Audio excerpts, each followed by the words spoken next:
Hey everybody, welcome back. It's Mark at exoticcarplayplace. Welcome back to the channel.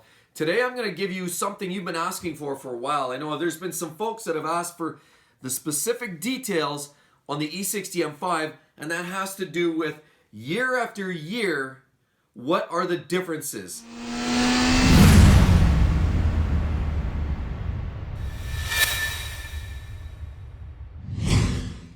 BMW produced the E60 M5 from 2006 until 2010, thereabouts, 10/11, but basically 2010. And in those time frame, there have been numerous changes that have sort of developed over those series of years. On the mechanical side, the S85 engine had three different distinctive breakdowns as far as the way they've developed that engine or the things and the details they've done around the engine upgrades. But the rest of the car went through upgrades too, because we had upgrades on the iDrive system, upgrades on the interior fit and finish, upgrades on the exterior components, upgrades on the engine. There have been upgrades on the whole thing. But today's video, I'm going to break that down for you. And I'm going to give you the best that I know, many details mechanically and everything else that goes with that. But before we get to that, understand this, that always, with these BMWs, you always want to find the latest car. Generally, the latest car is the best car, generally speaking. I personally have an 06. I wouldn't trade it because of its mileage, its condition. I love it.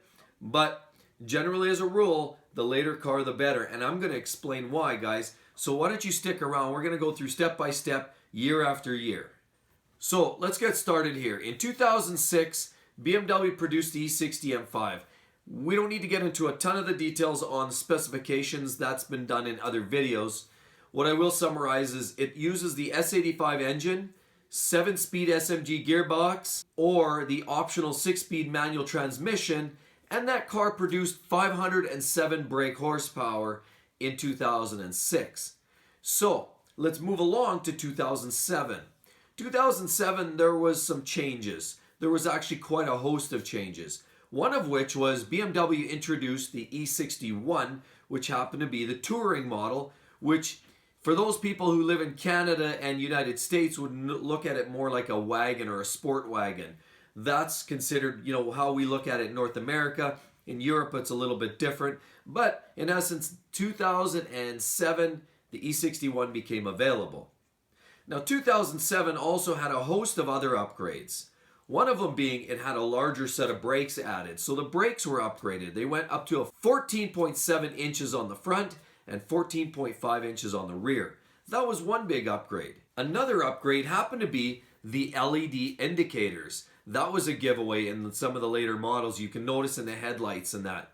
As well as the turning lights. As you turn into a corner, the lights would change to adapt for the cornering. Now also in 2007, we're going to talk about some of the other upgrades that came with it. So now we're going to get into the S85 engine part of that. You want to know what happened in 2007 going into 2008? Well, here it goes. How about these things, for example? Newer Vanos pump, solenoids, high pressure Vanos line, and the Vanos crankshaft gear, or the crank gear that drives the Vanos pump. Those were some upgrades. Also, the bearings were upgraded as well, or they were changed. They were different material, and they were a little bit beefier in the later models. The other thing that was added later in 2007 happened to be on the drain pan. The drain pan, they added an extra oil plug. They figured that what was discovered later on, and possibly one of the contributing factors to engine failure or the bearing failure, was dirty oil. Well, even if you did your oil changes religiously, what happened was you would find that because there were lacking drain in a certain spot of the engine, you actually had 2 to 3 quarts of dirty oil that would always stay in the engine. And unless you kind of did a real good flush and changed the oil, ran it a little bit, change it again, that never happened. Typically, these cars were able to run based on BMW's specifications, run for tens of thousands of kilometers between oil changes, and so you'd always have a little bit of dirty oil captured in the bottom of the motor. Well, BMW also added a second drain plug for that. So those were some changes in 2007 to 2008. Then the next big step came in 2009, and in 2009 they came up with some other changes. For example, they upgraded the Idrive Controller. They went from the standard knobby with 2 little buttons, they went to the revised controller for the Idrive system, which kind of improved the cosmetics, brought it a little more modernized. And then in 2009 / kind of going into 2010, there were other improvements in the engine. For example, head bolts, intake and exhaust valves were of a different part number, so there were some improvements made on that. And then there was some piston oil jets, so the squirters that effectively cool and help lubricate the pistons by improved jets, oil jets, so you were getting a little more oil to that part of the engine. And then we talk about the next upgrade into 2010. 2010 saw some other upgrades. What they did was they took not only the Idrive controller, but they actually updated the entire Idrive interface, which improved the whole system. And those of you who've seen some of my videos, and I've made reference to this before, I have a 2009 X5, and it has an improved Idrive system over my 2006 M5.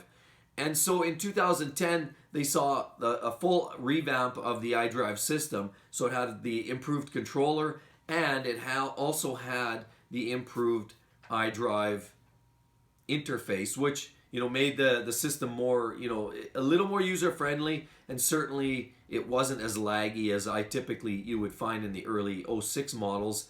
You had an improved speed and functionality of that new Idrive system.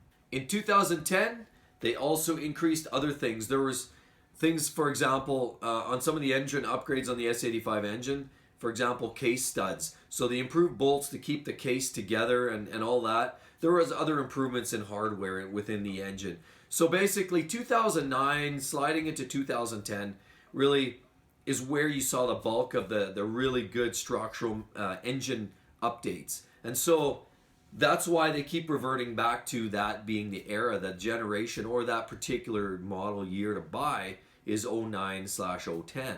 And other things, for example, in 2010, this might have actually gone back a year or so, but give or take.